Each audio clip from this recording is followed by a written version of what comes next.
suis pas un homme, monsieur. Vous n'êtes pas un homme, Ah pardon. non, non, je sais pas ce qui vous fait dire que je suis un homme, mais je ne suis pas un homme. Votre apparence? Ah bon? Ah bah il faut pas confondre identité de genre et expression de genre, sinon on va déjà mal partir. Alors, Non, non. expliquez-moi. D'accord. Oui, très bien, très bonne idée.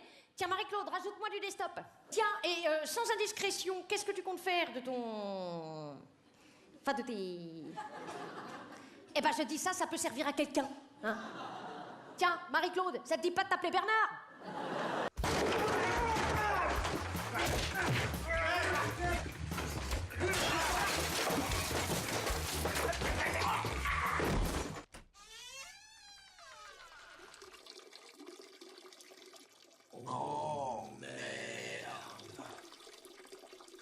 Oh yes.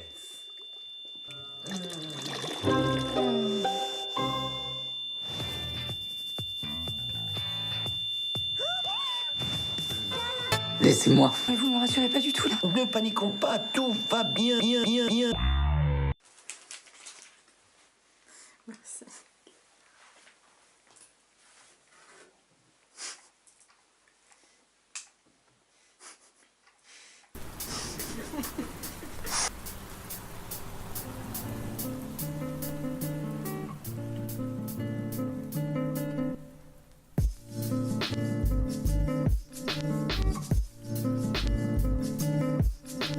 Salut, je m'appelle Lola, j'ai 18 ans, je suis une femme transgenre et je vais vous parler de transidentité pour une petite série parce que les gens autour de moi ils comprennent pas grand chose.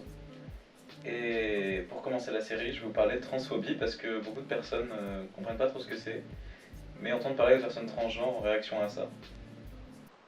Wikipédia l'a dit, la transphobie correspond à la discrimination ou l'hostilité envers les personnes transgenres. Qu'est-ce que ça signifie? J'ai 2 minutes 30, donc je vais pas essayer de vous expliquer en faisant de la sociologie ou quoi, je vais juste parler de mon ressenti personnel. Du coup, on m'explique parfois, au travers de conversations dans les bars, que faut que j'accepte ma part de masculinité. Pour être à l'aise avec mon corps, je dois accepter tel qu'il est, que je devrais pas m'identifier, c'est un truc qu'on m'a dit récemment.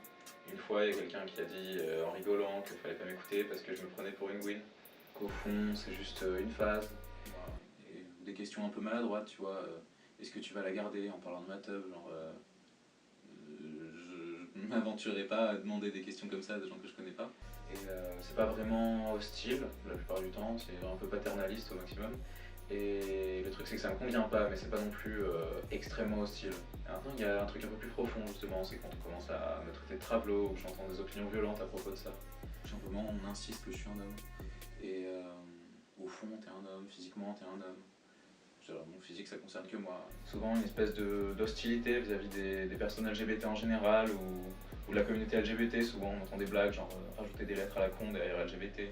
Mais le vrai truc chiant c'est que genre je voudrais que toutes les personnes comme toi disparaissent de cette planète.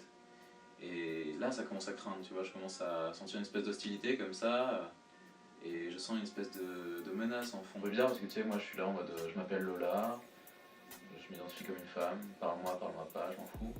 Et je me retrouve confronté à une réaction très défensive, c'est en mode comme si j'essayais de lui prendre quelque chose.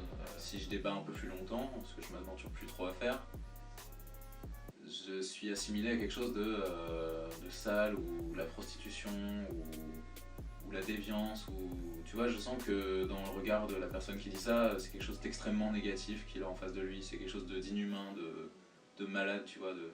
Le truc c'est que, tu vois, ça commence comme ça parle de maladie mentale, ça parle de violence, c'est énervé, c'est hostile, tu vois, je parle à des gens comme ça, et qui ont une espèce de colère qui est construite en eux comme ça.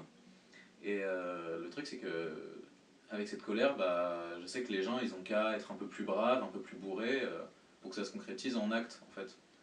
Et le truc c'est que chez les personnes LGBT, la menace à l'intégrité physique c'est un truc... Enfin, genre le tabassage en règle même, c'est un truc qui est très très commun comme expérience. C'est un truc qu'ont vécu plein de personnes. C'est genre autant que les agressions ou le harcèlement sexuel chez les femmes, tu vois. C'est genre t'as quelqu'un qui va te raconter que ça lui est arrivé 2 fois, une fois au collège. J'ai un pote qui m'a dit que c'était arrivé dans un parc, qu'un de ses potes s'était retrouvé à essayer de s'enfuir, à se casser la gueule sur une grille et à saigner de la jambe. Et ça arrive à tout le monde en fait. Et moi ça m'est arrivé juste hier, avant le tournage de cette vidéo.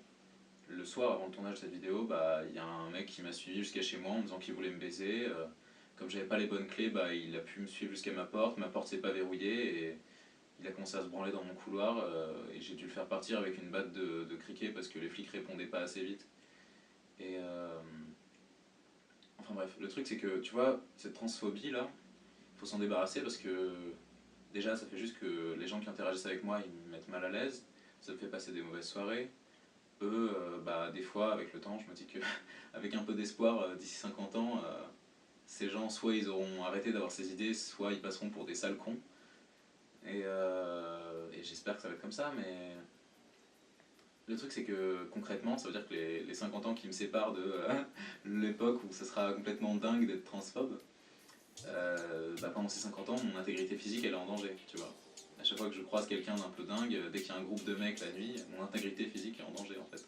Ce que j'essaie de dire c'est qu'à partir du moment où les personnes cisgenres vont réagir de manière défensive à ce que je leur raconte ou simplement à l'expression de mon genre, il y a de grandes chances pour que leurs actions envers moi, s'il y en a, s'inscrivent dans une forme de transphobie active.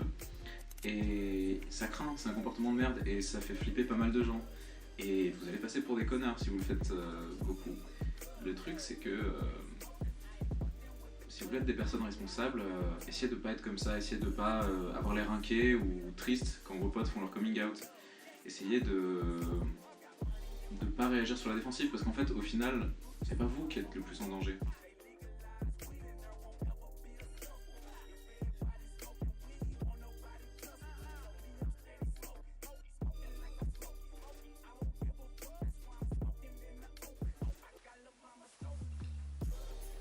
Merci de m'avoir écouté. La prochaine fois on parlera du genre et ça sera un vrai épisode. Ça sera l'épisode 1 parce que c'était un pilote donc ça compte comme l'épisode 0. Et si vous suivez la suite, la prochaine fois, ça sera vachement plus rigolo. Il y aura peut-être de la nudité, on ne sait pas. Peut-être même des gros mots, des blagues. Peut-être même un cadeau surprise.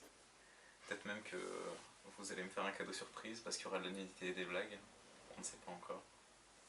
Suivez cette chaîne, abonnez-vous, mettez un pouce bleu où vous voulez et commentez des commentaires gentils à mon égard. Dites-moi que je suis belle, s'il vous plaît. Je crois que c'était trop parfait pour qu'on en refasse.